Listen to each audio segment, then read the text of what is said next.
ఆంధ్ర తెలంగాణలో తక్కువ ఫీజులతో high quality results ఇస్తున్న ఏకైక సంస్థ తిరుమల్ ఐఏఎస్ ఇన్స్టిట్యూట్. వధువు కిరీటం పెట్టుకుని పెళ్లి చేసుకుంటుంది. మహిళదే నిర్ణయాధికారం అనడానికి గుర్తుగా కిరీటం. పెళ్లి తర్వాత కూడా మహిళలే అక్కడ డామినేషన్. పెళ్లి పెత్తనమంతా తల్లి మేనమామలదే. భార్య ఏది చెప్పినా భర్త వినాల్సిందే. భార్య ఇంటి పేరే భర్తకు, పిల్లలకు సంక్రమణ. సంపద ఆస్తి చిన్న కూతురికే వర్తింపు. మేఘాలయలో మాతృస్వామ్య వ్యవస్థ. ఆడపిల్లలు పుడితే అక్కడ సంబురాలు. ఆడపిల్లంటే ఆడపిల్లనే కానీ ఈడపిల్ల కాదు అంటారు కదా. ఎందుకంటే అమ్మాయి ఎంతటి ధనవంతురాలు, ఎంతటి పెద్ద ఉద్యోగస్తురాలైనా పెళ్లి చేసుకున్నాక అత్తారింటికి వెళ్లాల్సిందే. కానీ అక్కడ అలా కాదు. పెళ్లి చేసుకున్నాక వరుడు అత్తారింటికి వెళ్ళాలి. మనం అమ్మాయిని అప్పగించినట్లు అక్కడ అబ్బాయిని అప్పగిస్తారట. కష్టం వచ్చినా సంతోషం వచ్చినా అత్తారింట్లోనే అల్లుడు బతకాలి. వినడానికి వింతగా ఉన్న సంప్రదాయం ఎక్కడో తెలుసుకుందా?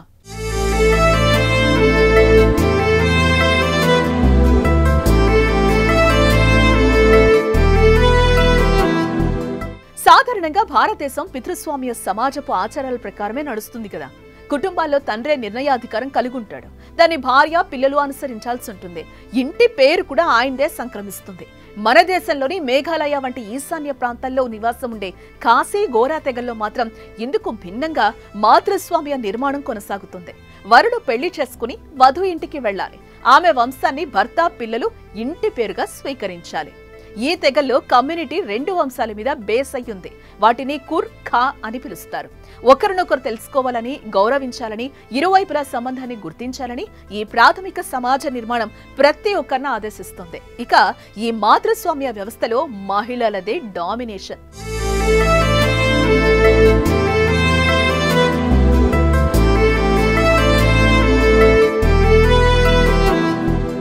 కుటుంబ ఆస్తులకు ఏకైక సంరక్షకులుగా ఉండటానికి, సమాజంలో నిర్ణయాధికారులుగా ఉండటానికి మహిళలకే ఛాన్స్. పట్టణ, గ్రామీణ వర్గాల్లో స్త్రీలకిచ్చే గౌరవం, ప్రాముఖ్యతను పటిష్టం చేస్తూ ఆడపిల్లల పుట్టుకను ప్రత్యేకంగా సెలబ్రేట్ చేసుకుంటారు. అబ్బాయిలే అత్తారింటికి వెళ్తారు కాబట్టి ఆస్తిపాస్తులు కూడా మగవారికి దక్కు. సంపద, ఆస్తి చిన్న కుమార్తెకు బదిలీ చేస్తారు. ఇక పెళ్లి ఆచారాలు కూడా ప్రత్యేకంగానే ఉంటాయి. వరుడు వధువుకు వివాహ వస్త్రాలు, ఆభరణాల్లో కొంత భాగాన్ని బహుమతిగా ఇస్తాడు. పెళ్లిలో వధువు బంగారం లేదా వెండితో తయారు చేసిన కిరీటాన్ని ధరించి పెళ్లి వేడుకలో పాల్గొంటుంది. దీని వెనుక ఉండే శిఖరం లాంటి చిహ్నం ఆమె ఉన్నత స్థితికి ప్రతీక అని అర్థం. ఇక కున్, ఖా అనే 2 వంశాలు ఉన్న ఈ తెగల్లో ఒకే తెగకు చెందిన వారు పెళ్లి చేసుకోవడం నేరం. ఒకవేళ కాదని చేసుకున్నా బహిష్కరిస్తారు. ఇక ప్రేమ వివాహాలు కూడా జరుగుతున్నాయి. కానీ మాతృస్వామ్య వ్యవస్థనే అనుసరించాలి. అంటే లవ్ మ్యారేజ్ అయినా అత్తారింటికి వరుడు వెళ్లాల్సిందే.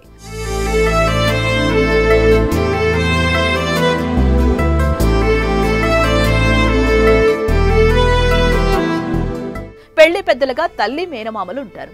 సంబంధం చూసిన నుంచి పెళ్లి వేడుకలు పూర్తయ్యే వరకు ఇరువైపులా మాట్లాడేది వీరే. పెళ్లిలోనే కాదు, పెటాకుల్లోనూ ఇక్కడ నిబంధనలు వింతగానే ఉంటాయండి.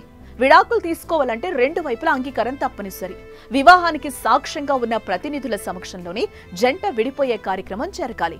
కాశీ వివాహం అనేది వంశాన్ని మరింత విస్తరించేందుకు కీలకమైనదిగా భావిస్తారు. కాబట్టి ఒక జంటను సంతానం లేని సందర్భాల్లో విడిపోవడానికి అనుమతిస్తుంది. అయితే అధికారిక విడాకులు మంజూరు చేసే వరకు భార్యాభర్తలిద్దరూ మళ్లీ వివాహం చేసుకోలేరు.